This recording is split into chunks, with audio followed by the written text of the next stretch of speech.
keima din na bial dampa kan constituency a khan khosom pakhata ka zuzina ka ha khop maya chumi zo lungleya trizol camp a khanin korsang khatle bu fai bek nga kan ba peya chu kan non hole kha hey chinlung media club khan min lo group khan min lo nga ka kamut halaw ni jing ka thau kha ka thau ma bok sia chon ka interview po kha min huang khanin sam del sual pheng phung le mai bui de ulukin karon thowa zona min zo tam tak kha keima khammu mang ram deu nen khan ka chang ani deu berana apoi ka tia thil tam tak ka soizo tur kha ka soizo ma in adanga ka pen san thin kha angei om tok lek khan thil kha a then khat kha chu ka chang bung ani ti ka se thiama ka en le po hian tawang chonin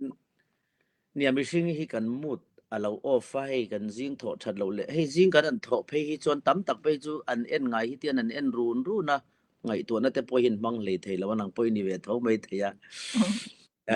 en ngai en run thing pui in chunga mel ngai mel run om hi khatiang de period ta khan ko ma wangin ke pok ka ha ma wangin kalaya khanin soi tluan lo ke ma ina karil ruwa chuan omsi amaro chu ka thin lunga topic dang ron omsi nen khan ka soi pol na salu tukha afam kim lo na khanin mitam takril ruwa khan anazongin athok thei ti kha ka se chuak ta apoi ka tilut tuka karil ru taka phei chuanin kan bing hi min soi min social media hin min troll ngun na min fakle luaya min beile luai ngun boka be hi chu kan lo upa chho ve to ka pe to lo sin mole ka te ni ke pon maro chu engkim kha ka ti sual ani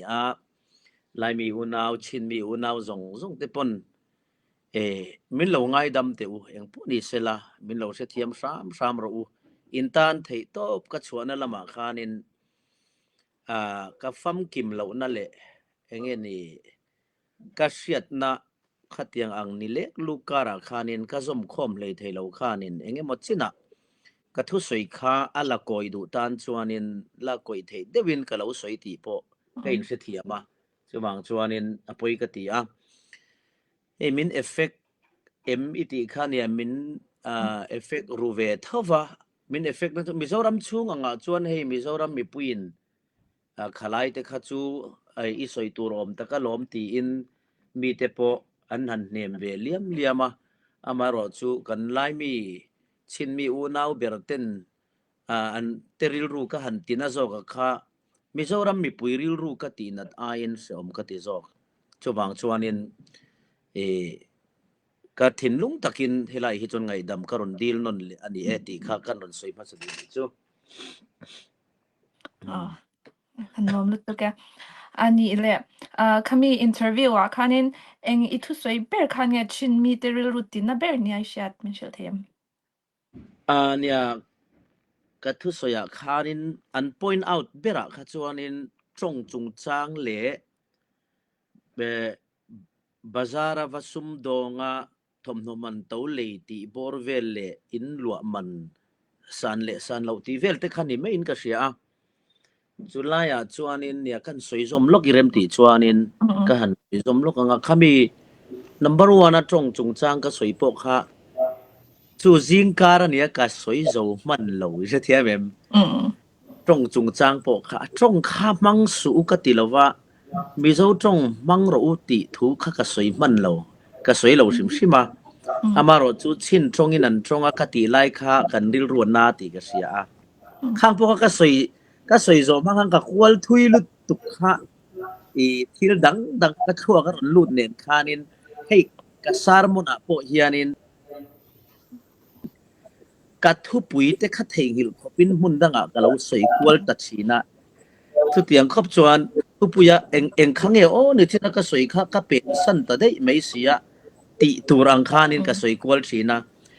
จะมีจุดตรงจุงจ้างก็สวยโปกกับเปงกวลทุยมันเดียวเล็กอันนี้ตัวไล่จูจุงจ้างก็สวยนะฉันโปกค่ะอมเสียตักจูให้ดอร์ปะขตาเฮียนกะกะลาที่เฮียนเป็นเราสิละใส่เรากันดอร์เฮียนิน refugee เฮาฮีอันดนลุดสินะกันบาร์โอนาว refugee เฮาฮีถมน้อยฮีอันดนเลวไว้ไทยขบไม่อะไล่ฮีอันดนตรงอ่ะ refugee อันนี้ที่ฮีอันตรงอ่ะจักกันเสียเทียมไม่อะจู่บางส่วนนี้อติค่ะอีกมาขันข้ามีตรงจุงจังข้ารอนสวยเฉานะคะอันนี้เปรักกระตุ่มจู่ไม่รอจู่ขัดยังอันตรงขันตรงสู้ขัดนั่นนี่ละวินไล่ตรงอันตรงที่อันมันนี่ช้อปปิ้งหันบาซาร์กวลันขันอันทั้งคุยมุ่งใจไล่อุณเอาแต่จู่มีเจ้าตรงนั้นว่าตรงเวกบางขันินอันนี้เทียร์สังเทแล้วว่ามีเจ้ารามินจู่บางส่วนนี้ไล่ตรงขัดยาดอระอันหันตรงกวลเวลขันรีฟิวจีนี่เตียนเทียมเทียตุตาส่วนนี้ทิลเตฮีอันรอนเลยเต่างำไปอันรอนเลยหวยงำคบไหมตีบอร์เวลเตค่ะมินสิลาตุตาสวยจอมเซลน่ะส่วนนี้มันเรียกก็สวยค่ะก็สวยโจเราจู่เฮตาเฮเขาฮีที่เฮียนินป่วยสายอินคนสักกะอินคนซาตาการขัดไว้ทุ่มเตบอมอินรอนโดดสินักเฮนี่ดอร์ไกตันโปอันนี้นัตกะส่วนอาลูริดเวทสินักกันเอาสบิกตัวว่าส่วนนี้NGO ก็อุสันเล่ gospel singer เล่ love song singer เต้นถ้าขัดช่วงอินบอมดอริงดพอฮีอัตมา YouTube ปะ live in คนสักบกะฮอละอินคนสัตสักบกะ LPS อินคนสัตสักบกะให้ local channel หลังจีอ่ะระหว่างช่วงนี้สุติรัวลินสาหิกันในตัวเราอินนนคำเรงอ่ะสุติไลน์อันนี้ละเฮียนินอันที่ลันดอนเลยเฮียนอันเลยไว้ไทยบอกเสียเงี้ยโมฮีอมเสียเลยข้าอารมณ์เตียนี่ไลน์จะมาถึงอินมันเนี่ยก็สวยตาเช่นกันคนอินเฮลตีโปกัสอภัยกัตยาการิรัวกัดหินลุงตะกะก็สวยดูจู่ฝนน้ำมาดาร์การสมช่วงที่อินโลอาเองเงินอินหาอินเจ้าเล่อันนี้ตีโปกัสเสียมีการอินป่วยสะท้อนข้าอินชุ่มเตข้าอินมังอายาสมก็ตีรินดูแล้วว่าชวนอินอันเชื่อมเทอันรวมเทียงเวลาอันเทนัตูรินป่วยสาปอินทนตีกัสเสียอามาจู่ถ้ามีอินป่วยสะท้อนมังคานมีส่วนมาไว้จำป่วยสากันอุปสักตัวว่าเป็นเอลายะทมอะไรสุเสกันติเลานวมที่เป็นอันเทโตกับชนอมโรเซอามาเราจู่อาราลตันโซกันป่วยสะคนสักติข้าเขาสักเมลเดียวอันหลังเลขาอันหันหลังเลขามีปุยข้าอันลายะมีปุยข้ามักอันตีทูมินสิลเวียนี่จู่ตุลายจุรอนสวยชัวกระตุมนักข้าอันนี้จงเตเลอันว่าบาซาร์อันว่าช้อปปิ้งจุงจางติข้าตุลายตักจู่ตอนในตู้ติข้าอันที่น่าอุรเหลาเร่งมักอันตีทูมินเหลาสิลเวียตินานี่ถ้าไปสักกันคนที่รู้ตัวเขาเงยกันตีจงเช่นกันอันไงตัวนั้นพอเวทีนั่นยังที่พี่เกย์มามีมัลคนสวยอันนี้เราพักตรงไหนviewers ที่ปนมินเชียดสักตัวจู่เกย์มาฮีชินมี refugee บอยปุยอักบอยมาฟังเฮียนอันทิ้งลุงอันเวจงเตชิ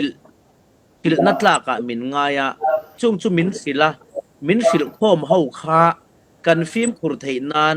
ชินคอมมูนิตี้อาคารเฮตียงอังซูมมีติ้งกัลตังเฮียนเขาอีฟิล์มคุรเดเล็กังโอตีอิน awareness การอนเปรูข้าอันนี้คล้ายตักข้าเฮลายสู้โควิดเวลาชวนกันเพจฮีอันทีร์ไงหรอว่าเราไวรัลกันริงหรอว่าจู่บางชวนไอ้เกย์จู่อินตันอารูกินเฮมิโซรามา refugee เตปัวเฮียนอินเน่นะ refugee ดันจุงจัง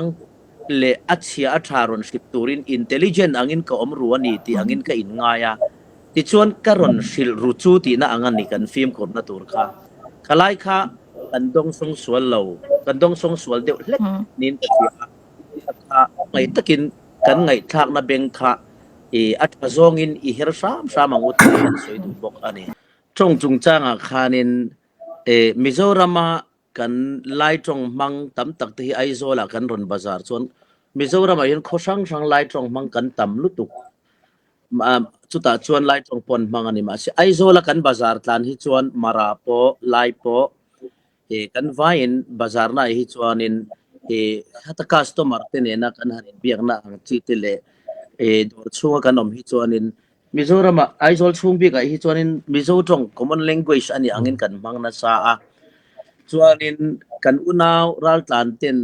Mizo tong an ron zir chan awangin Mizo tong kha an tong thiam mai lo awang khan dor nei tu khan an tong atangin ral tlan ti alo notice thaya chuan kha ral tlan kha an holo ka soi tum zo ka chu khami an tong atang khan ral tlan ti an notice a amaro chu china ka soyang khan poisa tam tak voi tam kanin khonsak to a Mizo pi puite kan tlem sia kan re thei ve thau si kha khati laya ye thil man to tak tak an don le thei lai kha an ril ro kha a confuse ani Burma a foreign atangin poisa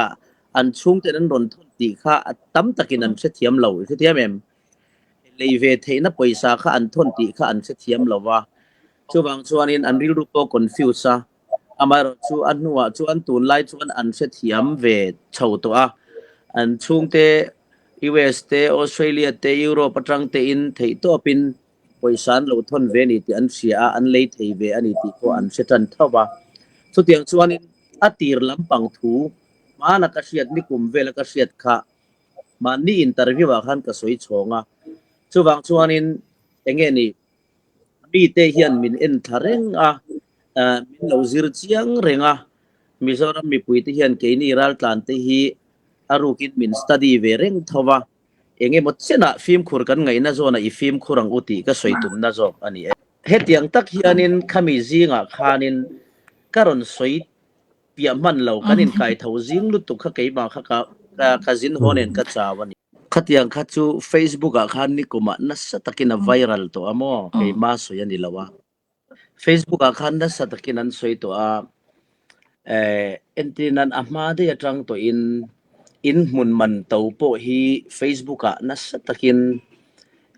khochak mi ten huai tak takin in mun an run leya chu in mun man kha in updor dorani ti hi ka soi ni lawin Facebook a an zia hi voi tam kan mu to ani chuan tuna hianin Facebook a tho khami ral zammi te an ron then thlak tang khan Facebook a tho khanin in luaman aron to chho dor zia po an ziak ani hetiang hi ke ma mi mal ina karon soi chua ani lawa ke pon ziakin ka mu a amaro chu sailovan a soi chona wang hian kan huwa ani ni se thiamanga achan chu chin mi te hian min mangaya thei to pin min chan puya kein karon soi chuak ve hi min huat a theiani amaro chu ka soi om zia zo chu khang ang chi ho kha ka soi ma ni kuma te tun kum chawa bo Facebook a an ziak mai pelama YouTube channel a hian Mizo YouTube channel a an post chuai ani khatiang kha ani wangin ke chuan nin khang thu soi kha ka sia a kan chin mi te tuna Zoom meeting kan ne ya hian film khurang u ti in karon soi chua kan ni a tin kha in mana to chana khanin en tinan Mizo pa khanin poisa chu adu ngei maya sangli mana lua te kha cheng sing man po in ral jam khan alo don khan Mizo pa sum du chuanin suma otanga alwa tir mei du po aniang maro chu khatiang ang thila thlen khan Mizoram kho chung a bihar sate te khatiang a ilo lua to te ho kha khatiang nga cheng man to zo ka an ron dila ami zo pa ina lo phal ani po khan ami zo mi pui thin lung kha ana a chana khan in lo ti man ron ti pung tu le ron don huai ngam tu ngal zam kha a community angin mi zo khan aku ta a chu thil om zia ani a chuwang chuanin khala khanin Facebook a khanan ron ziak ta wai maya khami ka han mu khan ava han poi tak em ve o ni tiang hi boruak hi nakin zela hianin hei ral tlan than tir chon kanin khongai a kun lo rei zelanga kan boruak hi athalo me ang o ti in thei to pin ka han silfia ani chu anzat karon chua kani avoi khatna khachuanin Maryland mizo in min kawa Methodist chuan voi ni na khachu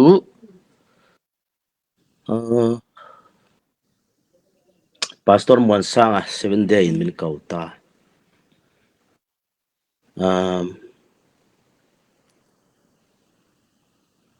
voi thumda kha Oregon Pastor Mwana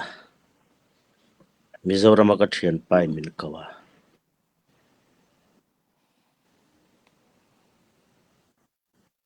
avoi thum avoi lina kha CBC wesain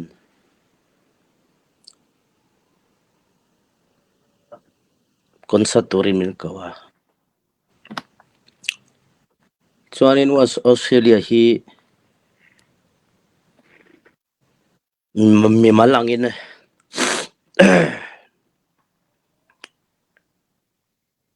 ka thian nu puke sil bungan rupuin sang hi soma khan min kawa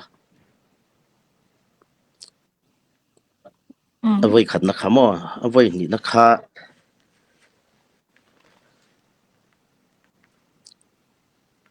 ama bokin nikum khan min kau le ni chu chuanin karon kal hian lai mi te le mi zo le zo mi ten rong bol turin min lo kau thin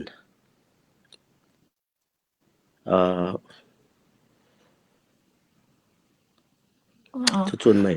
nia nei tulsa amar chu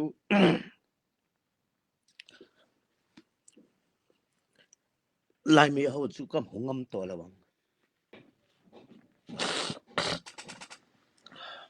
sorry hey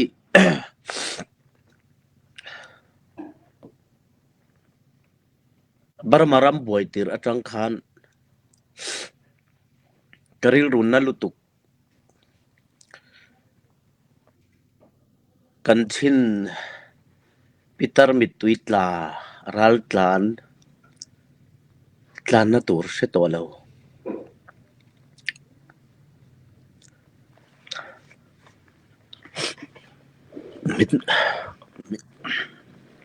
mituitla ka mu khan kanuang in kangaya karil runna lutuka la ka phwa ni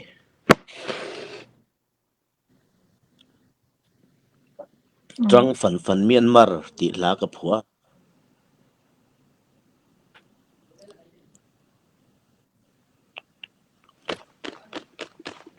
ti chuanin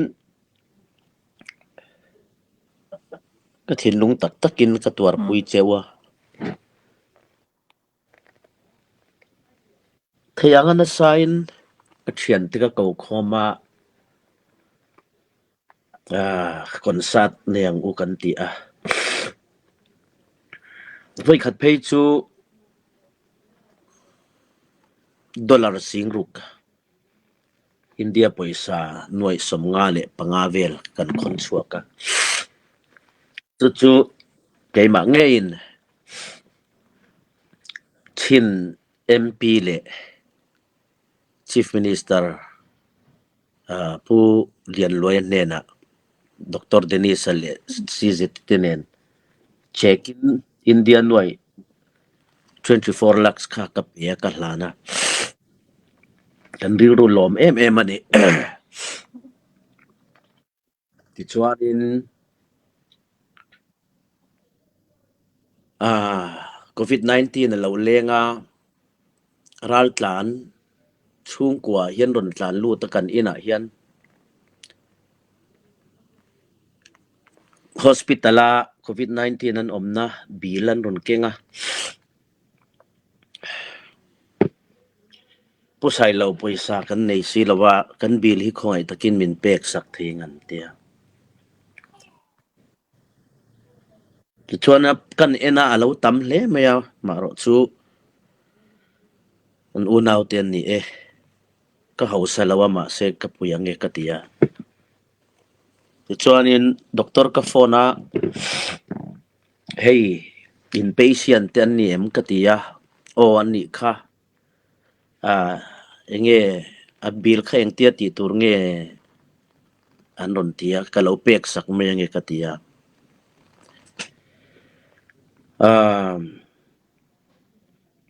tawang chuanin doctor hena chuanin GPay nem ka tia o tia GPay chu ka peta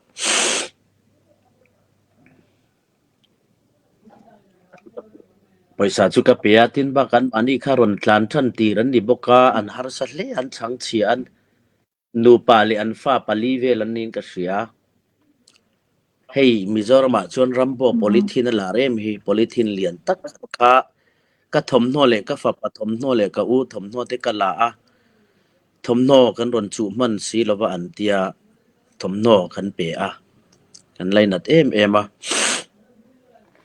ti chuan khuna local zela lo thei lovin street concert mobile concert te nei angaya itel lo chuan an ti a katel ze angaya voi khat phei chu LPS a ral tlan kan concert tum khan balal sailovan tang fan Myanmar ti Barmata na phua sakha asak nun le chuan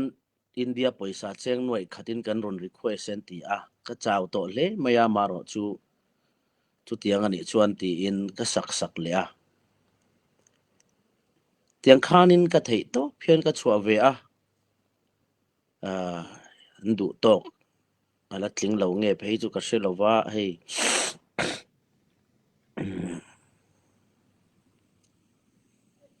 tiang hianin mania Singapore ka kala ta chuanin ral tlan te hi kan tlan tir laya kan nung chang moi tak angkha mitam tak nilawin mi then khatin nung chang moi lo tak anron lan tir to a pali panga pani pathum lek po in poyan khoi khan Mizoram khan ral tlan an ni chuan as a whole ral tlan refugee ang khan kan tuara a group angin kan tuar a pol angin kan tuar zel si a kan film khurangai to ani katia hey gospel singer pakhatin son alo thak chuan kan gospel singer ho hi ti na pol angin min ron dem ta thina ni chu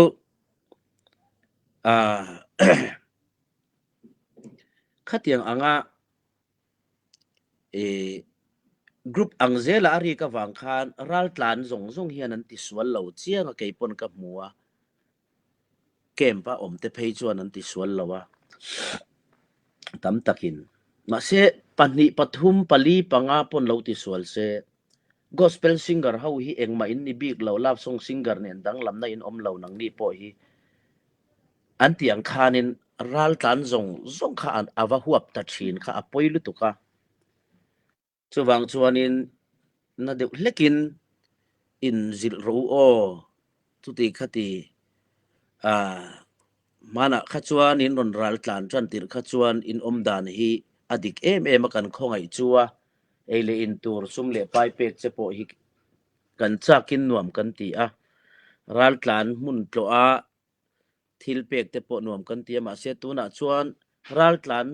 tlem in engi mozatin poyan lo khoi to awangin mizo thin lung hi aril ruana a chu poi khoi ve lo te ponan tuara chuwang chuanin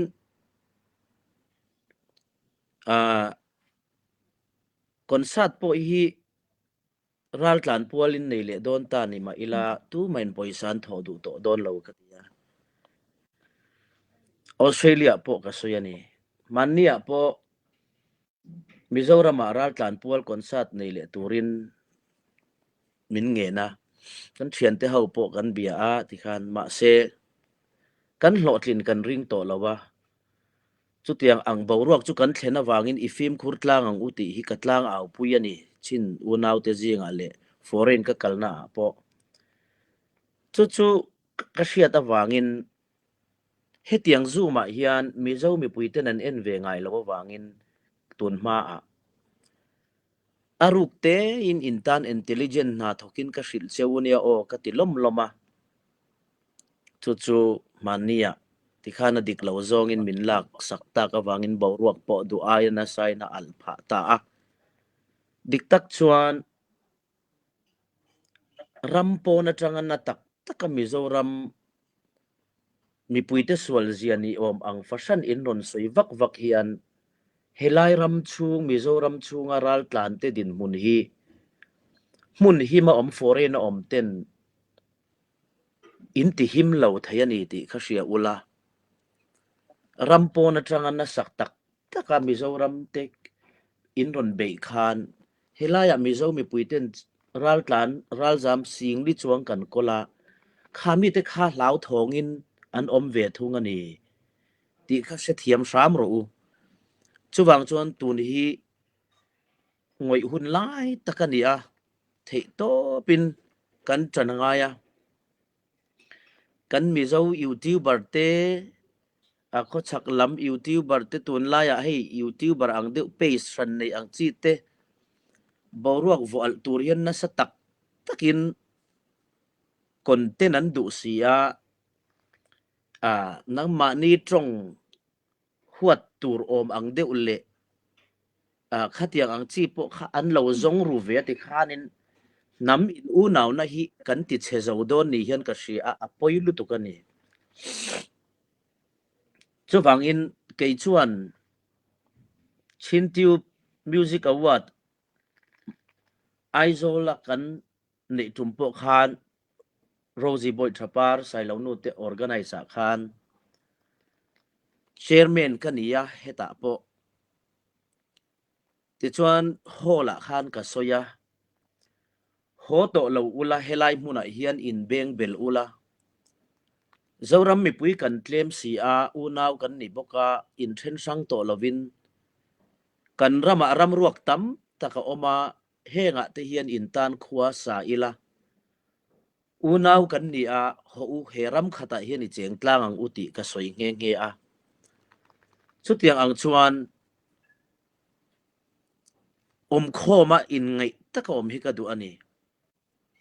ambaro chu bulkan tran ani a Mizoram mi puite pon unaw kan in ti rual khan mi khwal ril ru ala en pol tam tak an la oma chumi chu sherengin film khur taka kan nu na ngai ani o ti in ka fui nge ani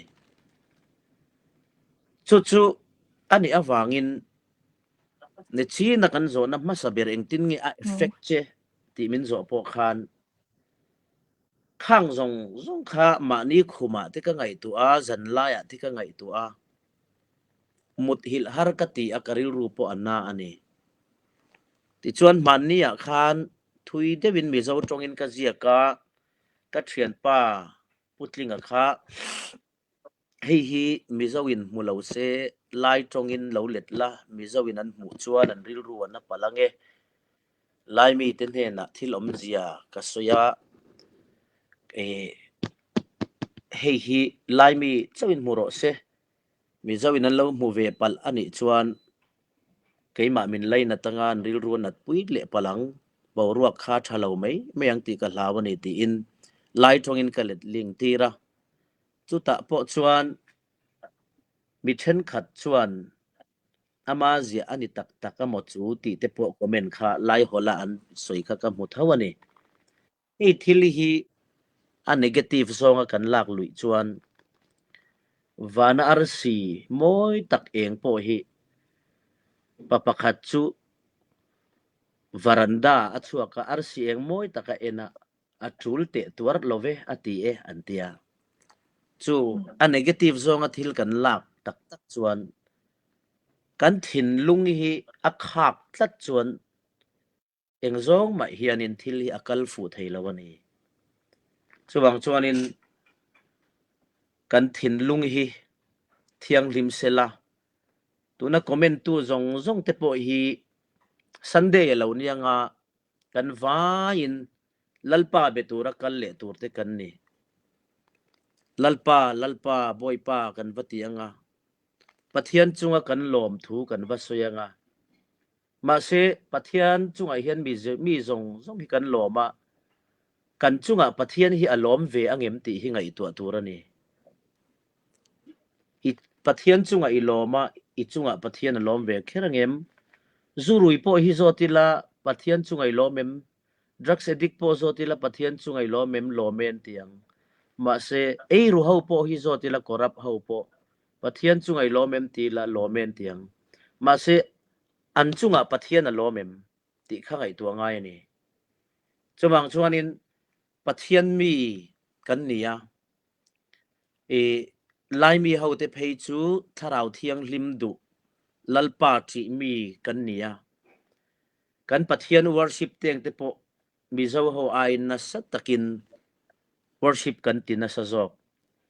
อามารอจุตูนหุ่นฮีอันนี้ล้อมนี่ริงตูกันนี่กันติลันหุ่นตูร์เละโคเวลมีเตอายกันดังลำนะหุ่นตูร์กันตรงกำมันดานะเตกันนุงจังอะเตตูนหุ่นนี่ริงตูกันนี่กันติลันหุ่นตูระนี่อาชันจูปะเทียนมัลสมนาริงอดดีลินนัสตักินกันตรงใจลัลปาอิมัลสมนักันดูอันนี้ลัลปากันฟาตินัชตักเปโรลัลปานักจงเมกมินเปโรลัลปากันดัมลาวมินติดัมโรกันตียปะเทียนฮีพาราซิตามอลอังเล็กมันเหล่าตัวพาราซิตามอลพวกกันกันหันดัมนามินโชกกันกัลสันเละไหมชุดยังเล็กจวนปะเทียนฮีเบียงเหล่าตัวปะเทียนสุวรรณลัดตัวตัวนุหุนาที่เห็นลัลปามีกันนี่ตีฮีกันตีหลังตัวนี่ชุดยังอังตัวชวนินตัวน่ะกันอิสุเมกโปเฮียนกันปะเทียนมีนี่นะฮีกันตีลันเหล่าชวนกันบวยนะฮีเรตักเทละวังติกันลาวนี่ตัวไหนเฮียนตุลซาอินมินโซมาเจ้ามีอุนาวเต็นรอนกัลเงยพอวีซ่ากับหมู่ชวนกับตุมาอามารอจุกัดหินลุงตักชวนเกยมาพออินมีเบดานฮิกับหมู่เฮียนมินหัวนี่อินกษเสียมินเวลคัมเหล่านี้อินกษเสีย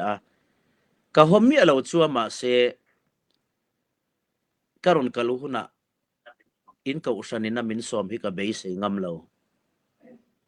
ชุดที่ขบชวนกัดหินพางอันนี้จูบางชวนอินกะรองบอลนัตัวมุนกัดเชงงา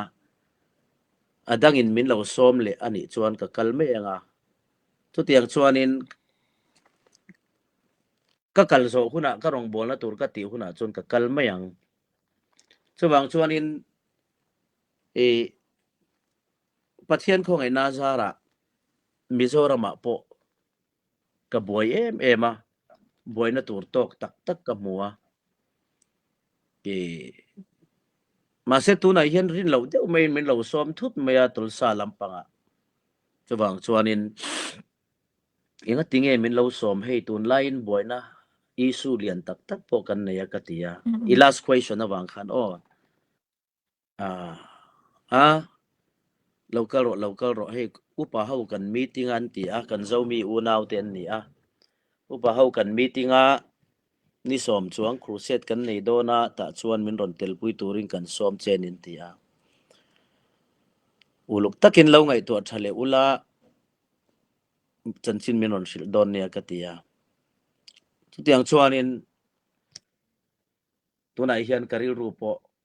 ron kalma ila anuam don lawa chuwang chuanin ka thinlung tak taka kalo mangai niya lai mi te amaro chu khatiang anga kan in mangai na le contribution na satak activity na satak kan pek kha voi khat in lom lo zong kan han soi ni kei chuan lom lo zong soi anga kain ngai lo laia lom lo zong soi anga in hanin an han nga ya mi then khatin in vain in lo nia hei komena te hian mi fel tak tak in min ron thlamwana engeni tongkam moi tak tak in ron soya kalom lutuk mi tlem te in itizok te ang mi tam tak lai mi zong zong ka dem phal lo mi tlem te in na sa tak takin min ron be ti ka sia a maro chu mi tlem te po ni se engeni thinlunga khan an nam ang zong khan chu a group ang zong khan alang zel to a nampum hian min hota ni hi a ti thinlung te po kan puwa omanuam lo mai ani maro chu ka soina thinlung hi pathian hian a sia a chuwang chuanin thinlung te en tu pathian ani bible chuan hemi te hian min choi moin an muin min faka an thinlung ero chu min hlat si tiang deuh khan pathian hian thinlung a ngai poimo khopa chawangin ka thinlung hi ka soi chana hian pathian in a mu amaro chu ka soyang khan atira ka soyang khan engma hi thinlung khain ka soi loba ka thauzing lutuk khan karil ru te po angai tu na atin buaya thil zong zong khamu mal takin ka khor pum hlei theilo fo ti po ka sia ka zin ha nen khati lai tak khan min interview box si a tin mania pastor chikap Indiana police sakapa pastor chikap ron kala a thlenna hotela hetiang thil hi ka soya i soilok te ang kan din mun hi boina chuak ang ti ka hlaw ka tia ti chuanin ani chon ole tia ka soi kha tha ti ema wangin Zodin Square son Falam Fellowship ka crusade dona kha chi kharon soile te zai hlapani minon sak la atia chu chi chu ka va soile a an lom em a chi bai te min buka thei to pin kan laun fuinge pu sai lo khatiang ang kha kan mamo lutuk an ti a ti chuan puchika pachuanin kha thu bok kha Indiana police biak ina ron soile turin December Christmas zo a karon kawang che o atia ole katia amaro chu ama po boy ema harsat nan nei niang min ron kaw zui talawa ti chuanin chutiang anga ka ngoi reng lai chuan chanchin thar sang hi oma hei nimin loka refugee unauten boyna an siam YouTube channel pathuma an ron chua le to a khang sang te po kha ti khana omze la katan po hianin Facebook lama po mizaw hawin nang hi refugee ringot hi iboy puya refugee chungchang hi soi ve to su iram chungchang hi soi ro te min tia chuwang chuanin kei po hi ka mizaw mi pui ma po hian ka ipusung ve teu to ani chuti khop chuan refugee ka site zia hi an sia a ti chuan puchika pan khatiang anga min som kha kan run kal tak lawa chuan hei pungun tlingte hau hian ron soiro helai hmuna hian avei mei ti in Chinlung Media Group khan soi turin min ngen le ta a ti chuanin ka soi tak ang khan mizo lampang hian kan ngai thangai lawa chinmi unaw foreign mi te hian US time milin kan meeting thina wang hian Zoom hian chu hau chuan kan ngai tha anga an pastor pona dike kan khua US ron soiro ati chuan an pom emang ti chuan kan film khuranga engkim hi thale mayang kati lain mi then khatten azawai ni lo a huat thei lai tur om ang an lo kata YouTube pa anda a clickbait vanal sai lawan ral tlan te azil sep ti in ral tlan le an chung te tan chuan a clickbait aron zia ringot pa po kha huat om ngal ngoi khana ron siama viewers adu lutuka wangle at channel subscriber anga adu lutuka wangin khatiang khana ron beya ti chuan comment lama mizo hawin adik an ron tia lai mi chin mi ten kha khan shen lung an rilun na comment anin nial kwalta kha khan thil ati viral zauta apoi ka titak mewa chung ko committee na thu leak out mi lau tur kha a leak out taberin ka sia ani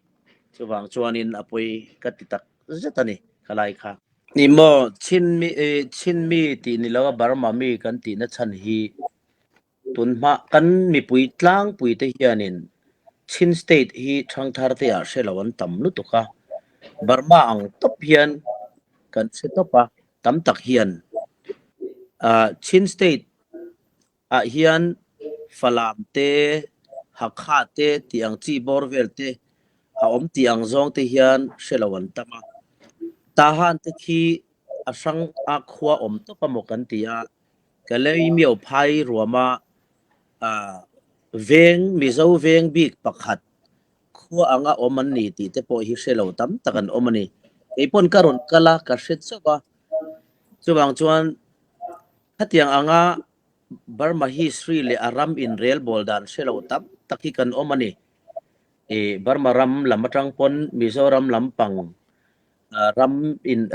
intention dan shelo tam takkan omve anga chutiang ang chuan kan thlen chin china hianin kan wa chu atam hian kan shethar ve zel hi ni maya chuwang chuanin Burma lamatang ron kalan ni vain Burma mi ti in as a whole in kan soi top mai ni nang chu falami ni mo nang chu halkhai ni mo nang chu tidimi ni mo ti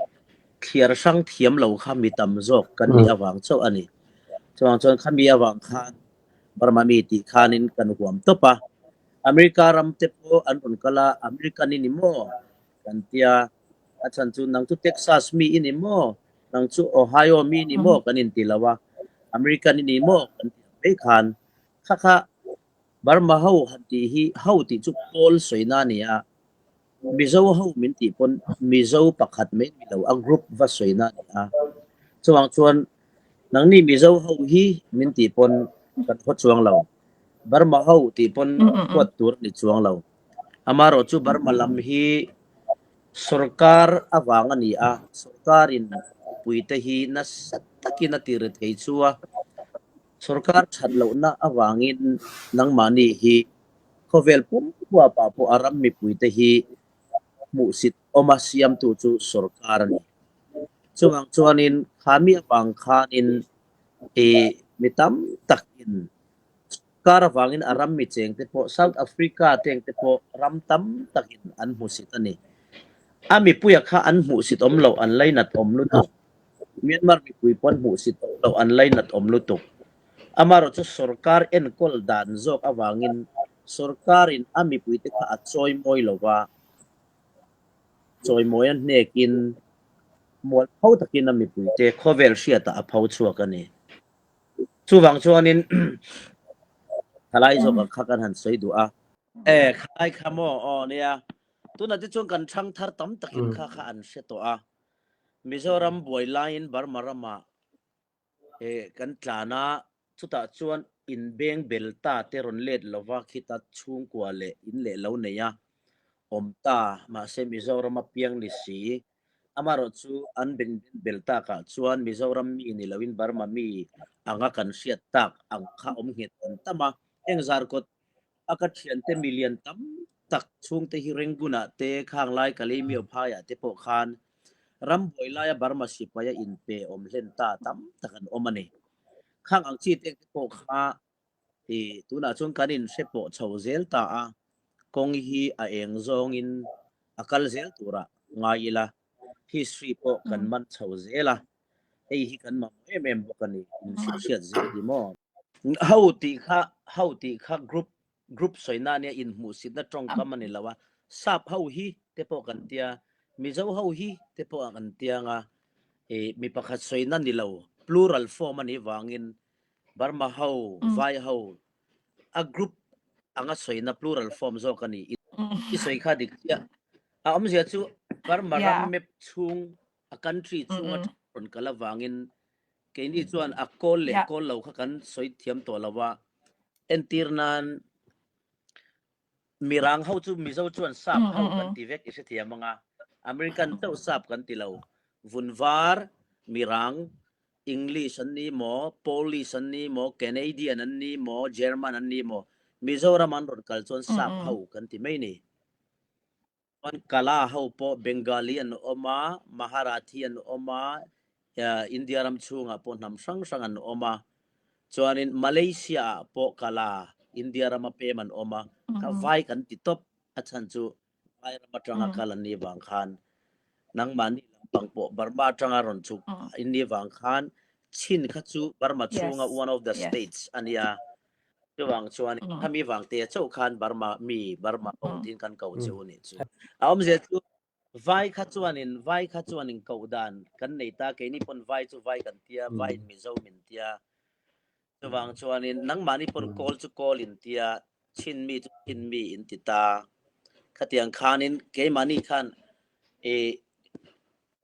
vai ti lovin entinan ke ni chu vai kha kan ni lo wang Indian hau hi min ti ula kenin Burma mi hau hi kan tiang khan Indian hau hi ti ula min ti ula kan pom lu tu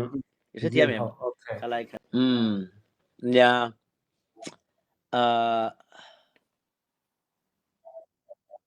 adik chia ma se ka soi kha i mangai na wangin thu ka soi reng ngi ka sil cheu ka ti kha ke ma lo hi chu ei po hian nang ni pon min hau ngam ka dik lo na chuan ke po in ka mai chu wangin ka hau ve ngam cheu ani ti kha kanin u naw na wang zokin setlang ila tinan kanu chuan a fa kani angin min vonga manga ke po kanu chu kanu ni na angin pangchang takin a oma te ka chu manga ngatinge khatia min ti te ka ti veang khatiam hun kha omani ti kha in chu khatna chuan omani ti kan setlang anga tin zani na hian ka soidu chu pakhatna chuan mizo lo mo lo en in omani chuan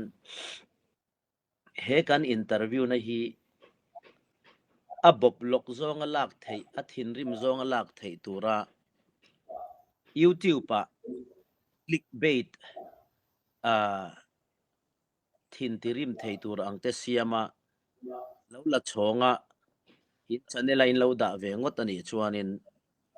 cyber crime mangin ke man ka zui to don cheuti kha tu YouTuber po kha ka sil log du chewni achan chu kanin u naw na ti che thei zonga YouTube pa hetiang angin ron ti le ni chuan cyber crime mangin ka zui chewanga in tor thei dan to ro mang hi ka ngai to don ani ti kha ka sil log ngal chu ni chawang chuanin hetiang ang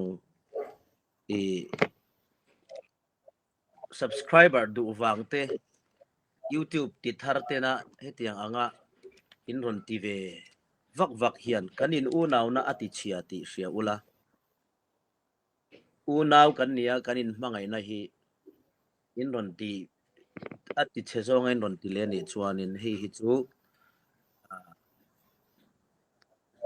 rinain kan kal thu yang ti a omani ti kha ka soi ngal du bokani mi sarmon te hi atu lo chin chia mi thin lung thei chia te hi kan kata YouTube da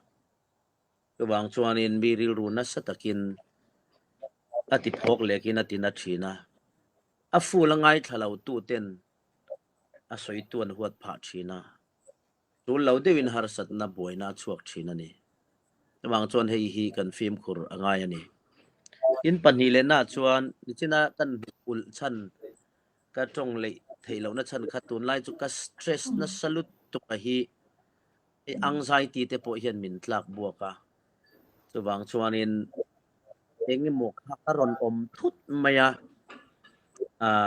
message chen khat ka han en de boka ข้างเวลาคานินเทมินka anxiety le stress karon chu ka khanin phok le khata ke ma khami kha be de thu ta wangin ka tong hlei theilo pal ania kha min lo se thiam ula ka du tak meu ani ton chum kanin kom na bak hi chu eng ma hi ka soifia to don lova angai hot uin an ngai ho anga addicted twin dik an tianga abak chu ka tong to don lova rong bol na tur tam tak ka nei wangin tong traya chong ngeya pathian ka dor ngai to a chawang chuanin kan zawa in kan boru ki nan I tong try murang uti kha kan soidu bok ani tin kan Mizoram mi pui zong te po min chana kalom lutuk ka thu soi kha adik tia in ron comment na lama khan kan refugee le chin unaute na sa yang pera tong kam chalo tong kam bol lo tak taka comment na intel kher a ero kha chuan boruak thalawa siam mai maya chuwang chuan social media mandan to kan thiam lowa kan emotional feelings aron tho vele a che thoi la tur trong kam in sum ma te hi angai emani in sum theina hi charau lam ra ani charau ra ani atia chuan thu fing pakhat chuan asoya tu ta han soinga thu fing pakhat ina soi ni be silent if you don't know the full story be silent when you feel too emotional at the end kan emotional hey kan phur thut lai kan rilruwa mi in kan du lo zong nia an ngai mi pui soi azara a full story ka bashiat ma khan karon phur hluai theya tu chu eng a full story shelo khanin kalau thin rim hluai thei ka tiang lak khan be silent when you feel too emotional be silent if you don't know the full story at yatin be silent in the heat of anger dilea thin rim atho lai hian ngoi chu sam ang chepo atia tin be silent if your words can offend a person atile tani kan trong ka chuakin midang te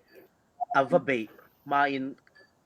kan ngoi thei turani ngoi kan turani atia tin be silent if your words can destroy a friendship atile tani kan trong ka chuak te hian kanin un le kanin thian that ati chiat pek lo na turin ngoyang che ngoi chu sa mang che atia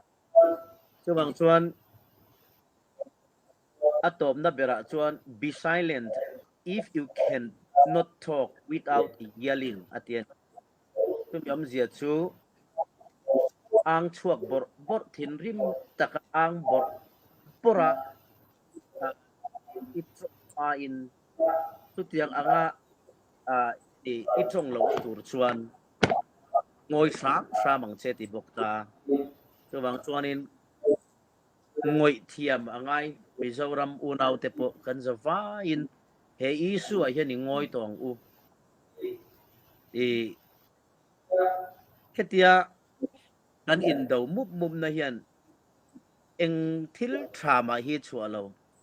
Ukraine le Russia in do kan mu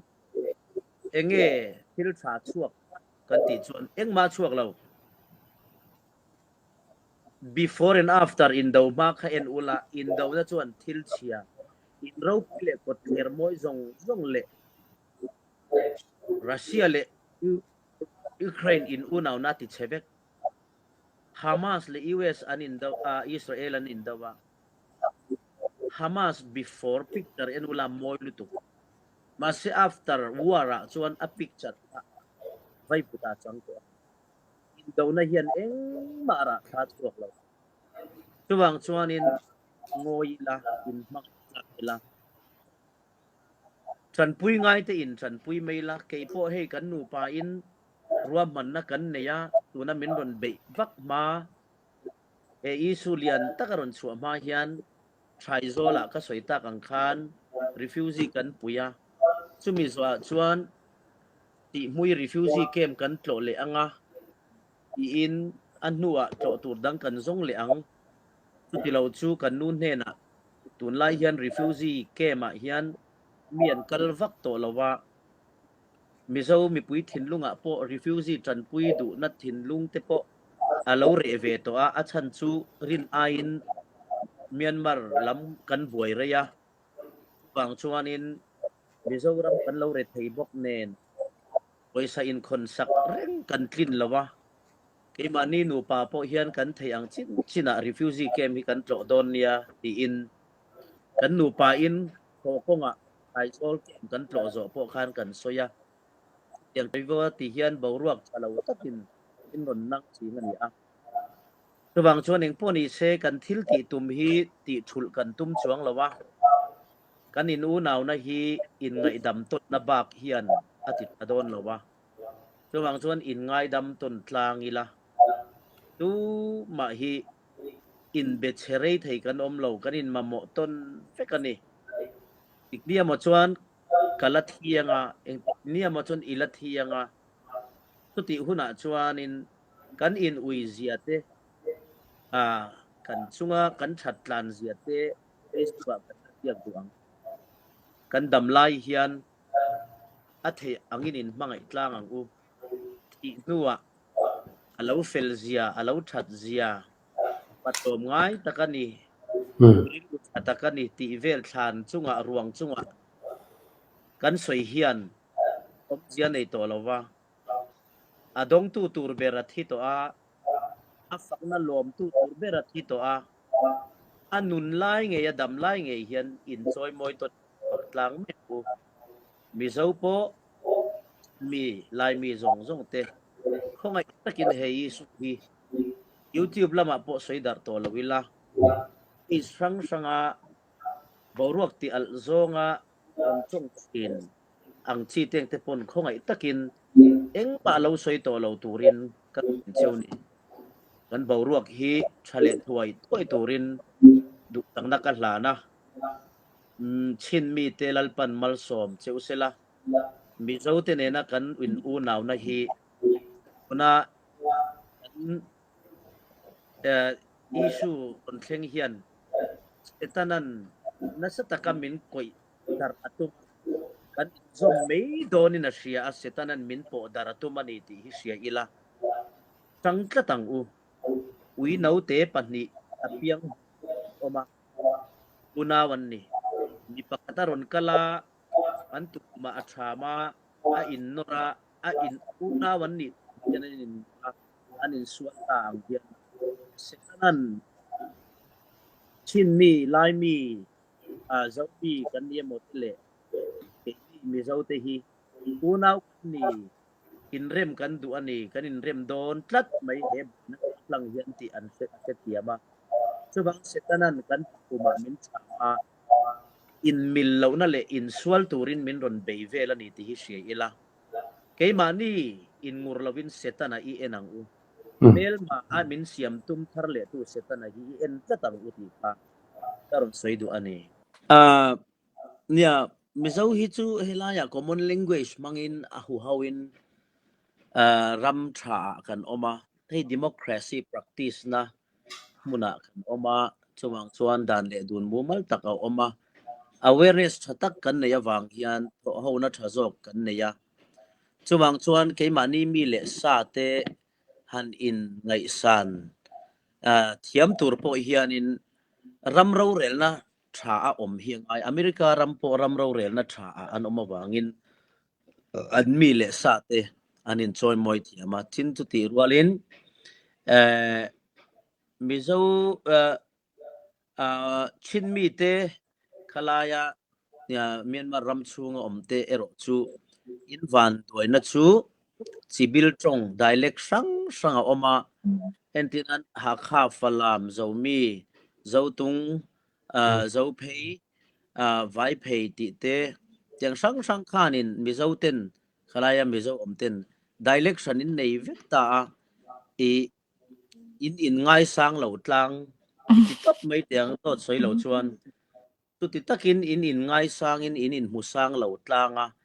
e common language ta khanin man in nei box si lowa chuwang chuan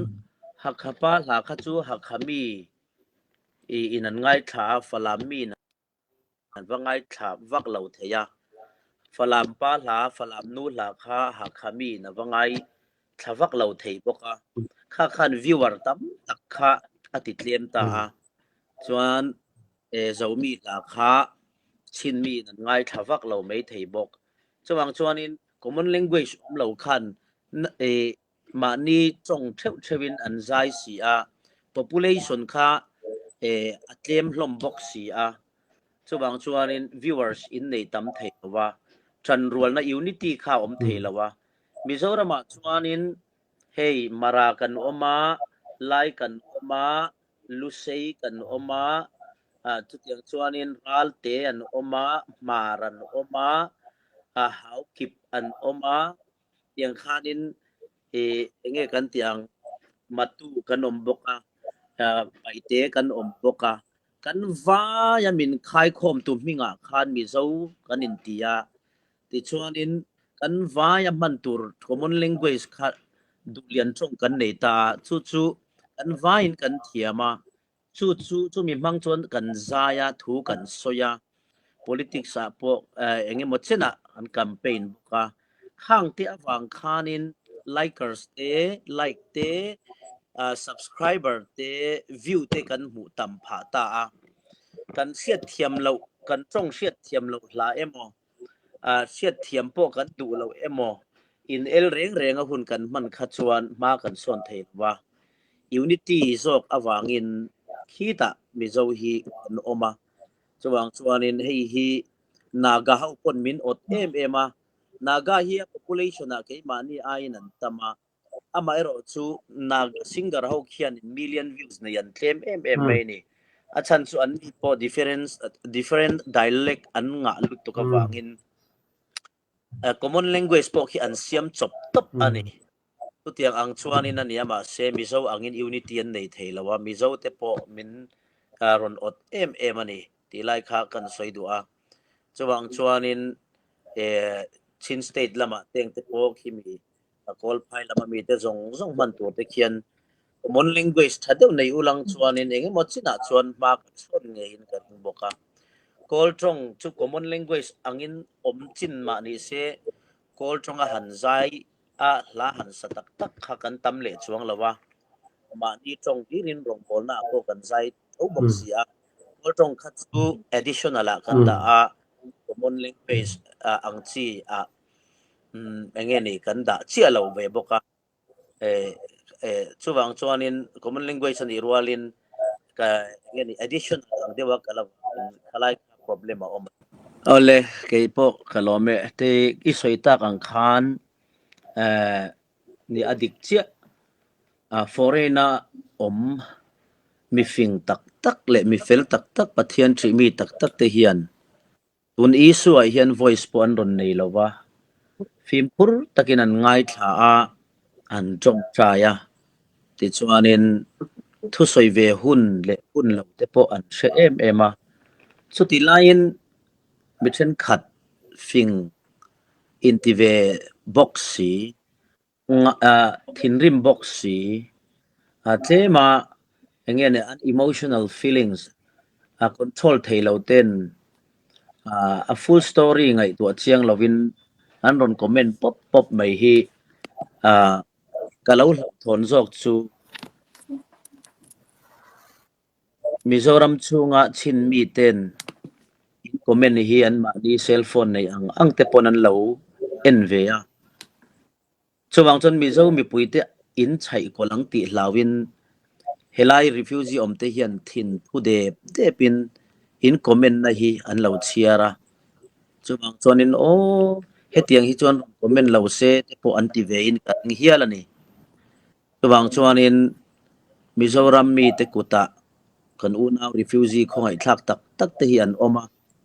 nang ni munral muang atanga na tak tak in ron tong hian an ni hi an hlau thon pha zo ka ni ti hi sia ula tong kam ron in sum ram turin ka ngen chu ni tin Mizoram YouTuber te po in content du awangin hetiang angazong ang in unaw na ti thei zong hi a content hi azonin zong to lo ram turin ka ngen bok chu ni chuanin Mizoram hi YouTuber tam zok na ram an ni a ani na taka chuanin nang mani chinmi te hianin social media khoi hi in thiam ma zok kalatia ke chuan kan ti dei teang social media khoi hi in la thiam zok Mizoram ain in lu chil na ala rei lova Mizoram te po in social media kan lu chil kan hoi om ema mi thil post reng hi kan du zong ani lawmo ni lawmo fak sham hi kan tum china amaro chu hei hi international issue ania ovela hianin sap how ka comment du ya khonom lawa an celebrity te an troll dan te hey Donald Trump ate Zelensky te Biden ate Kim Jong Un an han ka dan te Taylor Swift an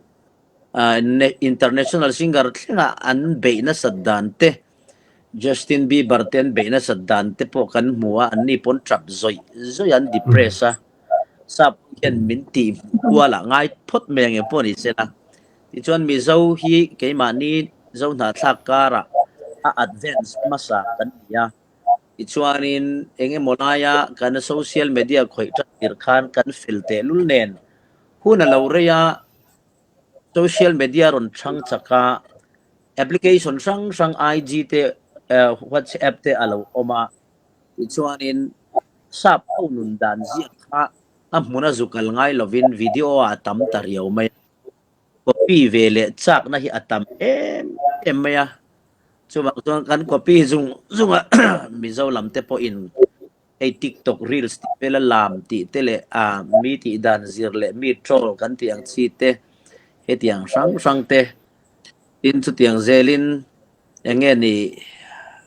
mi sarmon kat anui za thak de dewa han ti te mi trong shiat lo lyrics lo da fiam thu huanga lo da mi in khom lai lam fiam thu huanga lo da ti te hi heng teng te po hi ani na taka chuanin a thalo ema heng te po hi bul chan tu chu ni mi zo ho advance lutuk hi ani a pa po hi anin biak in at pulpit atang te pon ka haw na sa thina pathian po law ro mi trong shiat lo te lyrics te in lo da mai maya sarma chuana ngai thak tha MC chul lo line kata chu tiang chuan in ti la eng te po hi na man ru ani ti ten ka haw na sa a tu na hian chin lam unaw te le abikin foreign lam kan unaw ten helam panga hian call tha te le phone tha jok te kan lo nya studio te kan lo nei ve ta podcast te ti kan lo ti chho ve tran ta ka tang hian kan chin unaw lampang lai unaw lampang te po an ron thang chak an ron jump pop pa an ron advance chho ve ta mi zawang bokin ti khan ati na chang kan sia a poidon lo po ti se lovin sumlak lu the na tur ani chuan emo kan content kha a hit don phot chuan engma hi poisak nei lo hian tun lai chang tar te hian enge a ngong tur se lo hian kan ri pop vek maya hi apoi ema chuanin tuna chuanin heng social media hian kan va in ang khatin min run min invade to chuan na poimo per chu ema ni khotlang suai tu tele nam suai tu ten na sa thayang bera awareness kan in pe ka vo ngai po in vo hial khopa thu kan chu angai to nin ka sia chu tiang chuanin kan zavai hian kan dik to lo social media hian kan dik to lo na sa emani en poni se heng zong kara hian pathian chuan ama chan chat tu zonga ama vuan chat tu le engtinge kan tiang Bible kan zol nei pakhat chuanin ming kan thei hi lok kei ero chuan pathian thi na awangin ka ti ve lowang atiang khan pathian thi na awanga ti ve lo tura kan in ser san ngam achulani tu lai kha kan ron soile du ani eng poni se kan zawain in mangai ton na a thlen the nan in ngai dam tlang ve kang ut ngai dam min dil te hi shelo tur a hun hi a oma ka dik alom enge ngai dam ka dil na chan tur ti ai hian adik zok pon ngai dam kan dil ani a boruak a thadon ani chuan lali suange po khan ani na taka chuanin adik thuain sia ama ero chu pilatamha khan vantir ko